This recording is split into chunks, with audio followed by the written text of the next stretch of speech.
Assalamualaikum warahmatullahi wabarakatuh. Ibu bapak hadirin pemuda-pemudi sebangsa setanah air dimanapun kalian berada, dari Sabang sampai Merauke, kembali lagi bersama Gus AA dalam channel Tanda Tanya Politik. Semakin gila semakin asik, semakin edan semakin seru, semakin sinting semakin uhuy.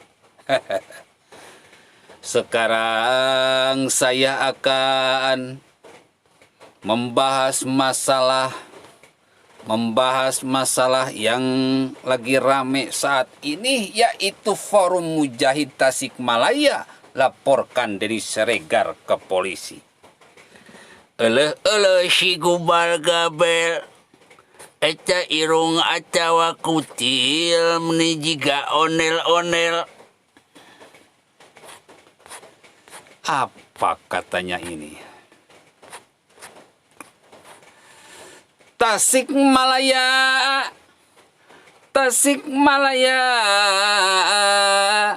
Forum Mujahidin Tasikmalaya resmi melaporkan Denny Siregar, pegiat media sosial, ke polisi dengan tindak pidana penghinaan, pencemaran nama baik, dan perbuatan tidak menyenangkan penggunaan foto tanpa izin. Pelaporan ini dibarengi dengan aksi damai yang dilakukan ratusan orang dari Forum Mujahid Tasikmalaya di depan Mapores Tasikmalaya Kamis 2 bulan 7 2020. Masa mengecam keras postingan Denny Siregar dalam akun Facebooknya pada tanggal 27 Juni 2020, di mana Denny memposting tulisan panjang berjudul "Adek-adekku calon teroris yang abang sayang", dengan foto santri cilik Pondok Pesantren Tahfiz Darul Ilmi Tasikmalaya. Di foto itu para santri cilik membawa bendera tauhid berwarna hitam dan putih. Namun postingan itu kini telah dihapus. Saat redaksi mengecek akun Facebook Denny, ternyata postingan tersebut sudah tidak ditemukan lagi. Yang jadi pertanyaan saya, kenapa harus Forum Mujahid Tasikmalaya yang melaporkan Denny Siregar? Kenapa tidak perorangan saja yang melaporkan? Jadi tidak terkesan politis. Kalau gini mah atuh politis, akang-akang, teteh-teteh, bapak-bapak, ibu-ibu hadirin pemuda-pemudi sebangsa setanah air.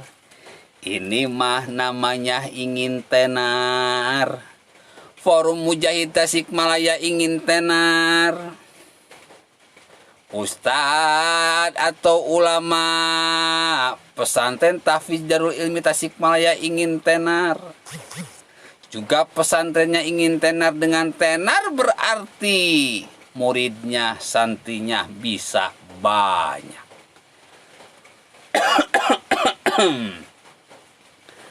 Mari kita lihat, benarkah Denny Siregar ini melanggar peraturan? Wah, ini gede-gede mas bro, ini gede-gede bro. Denny Siregar sampai bertemu dengan umat Islam Tasikmalaya. Jaka sembung ka Chicago, nggak nyambung bego. Oh, ini fotonya. Denny Siregar, foto hanya ilustrasi. Oh, pencemaran nama baiknya di mana,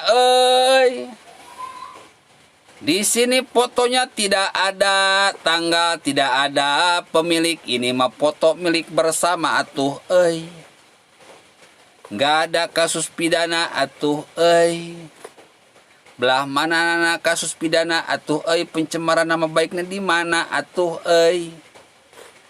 Ah, dasar ini mah kelompok innahu kana zoluman jahula, kelompok bodoh yang zolim. Ini ada foto hanya ilustrasi, tidak menuduh ke siapapun, tidak menjelek-jelekan organisasi apapun, tidak menjelek-jelekan ustadz dari pesantren apapun, tidak menjelek-jelekan pesantren apapun. Saya baca ini cuma kritikan-kritikan biasa saja, keprihatinan karena orang-orang khilafah ini selalu mengeksploitasi anak. Jadi ini bukan kriminal. Ini mah kritikan biasa tuh,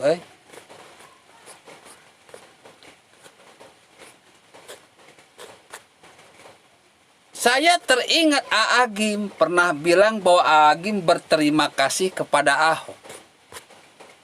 Karena dengan menjahati Ahok, memfitnah Ahok,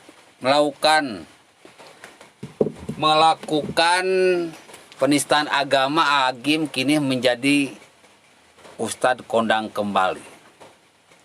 Diakui di tengah masyarakat kembali. Ini jasa Ahok.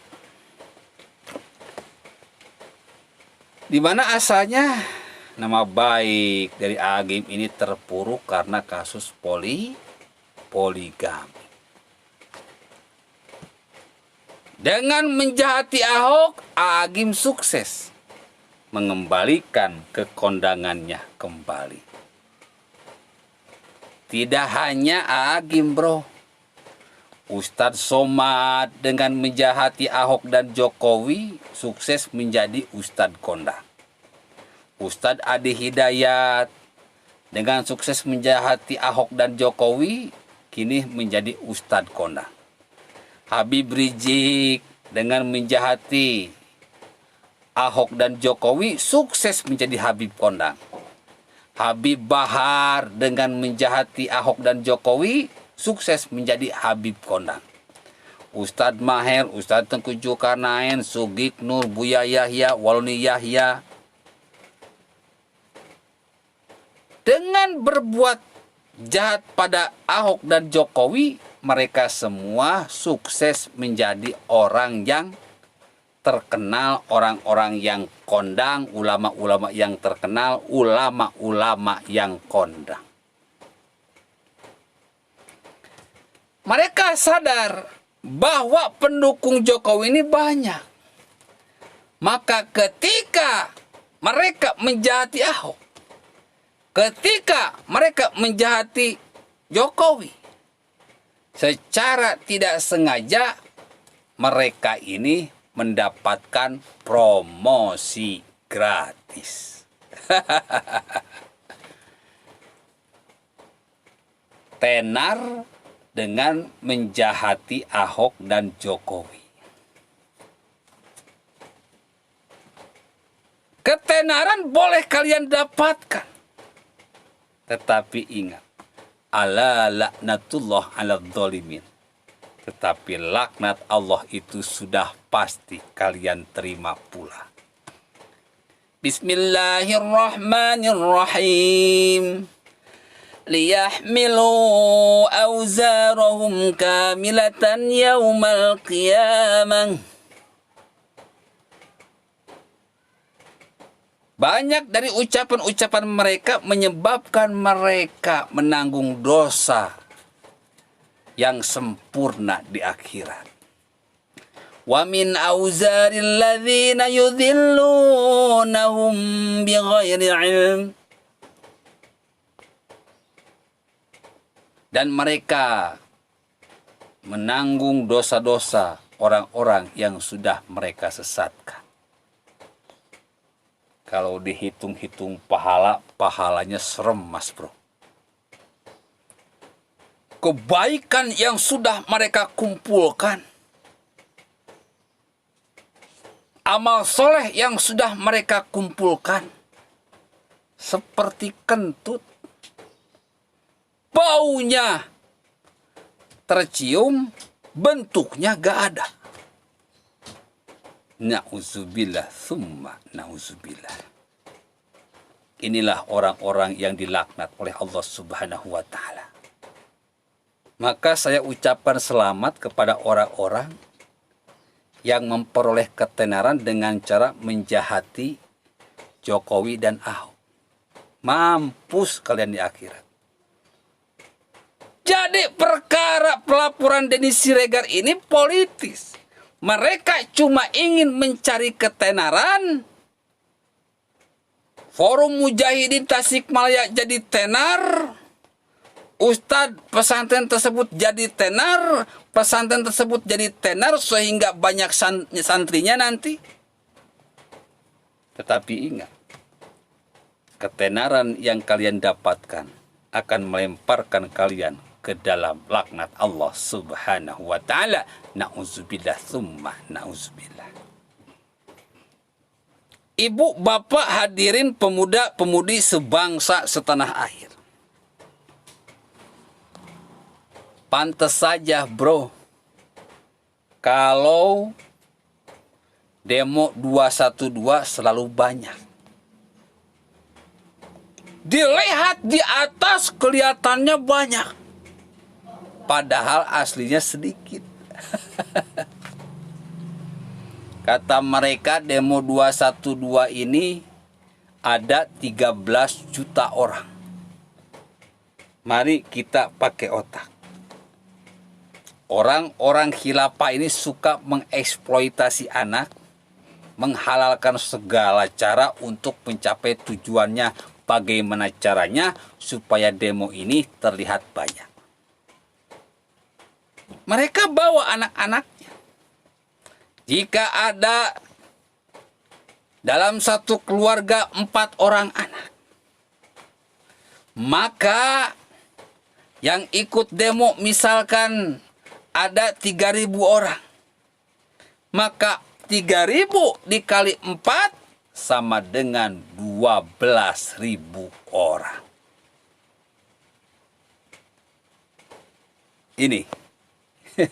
Ini rahasianya. Kenapa orang-orang khilafah selalu terlihat banyak dalam demo?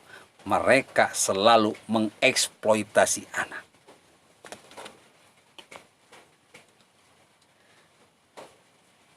Selanjutnya saya setuju dengan pendapat Denny Siregar.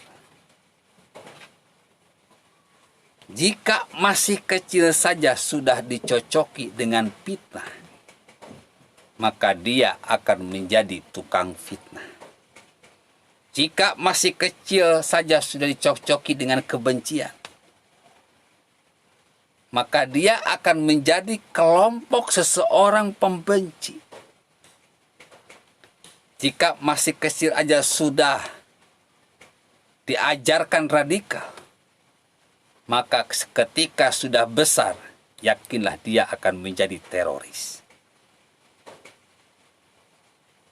Karena kita semua tahu, ya Bu, bapak-bapak hadirin pemuda-pemudi sebangsa setanah air, kita ini semua tahu,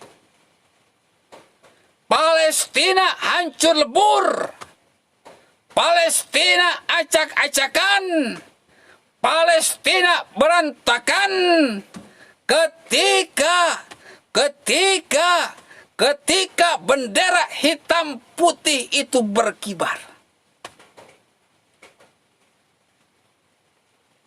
Benar apa betul? Suriah hancur lebur, Suriah berantakan, Suriah acak-acakan, Suriah amburadul, Suriah tidak berbentuk lagi negara karena bendera hitam putih itu berkibar.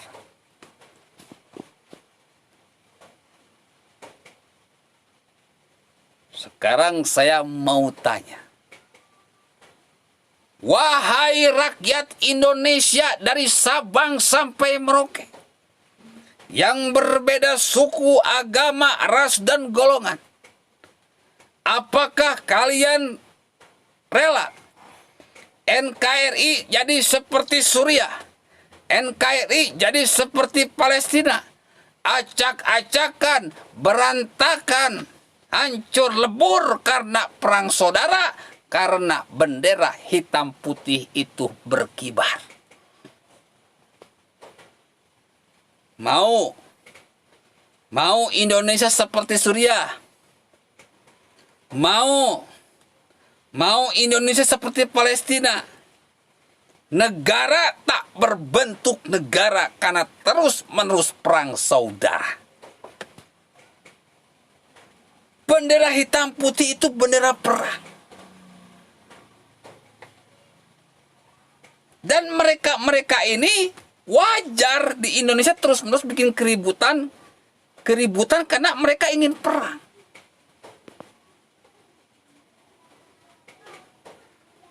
Oleh karena itu kita sebagai yang cinta NKRI sudah saatnya minta kepada pemerintah yang terhormat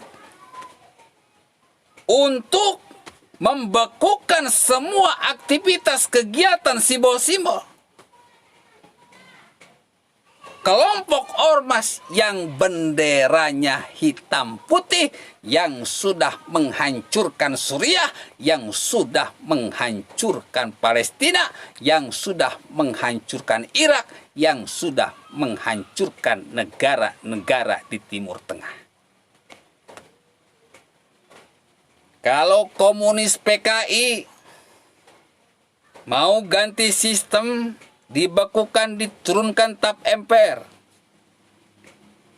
maka sudah sewajibnya, sudah sepatutnya komunis putih yang benderanya hitam putih ini segera dibekukan semuanya dan diterbitkan TAP MPR untuk membekukan dan membubarkannya.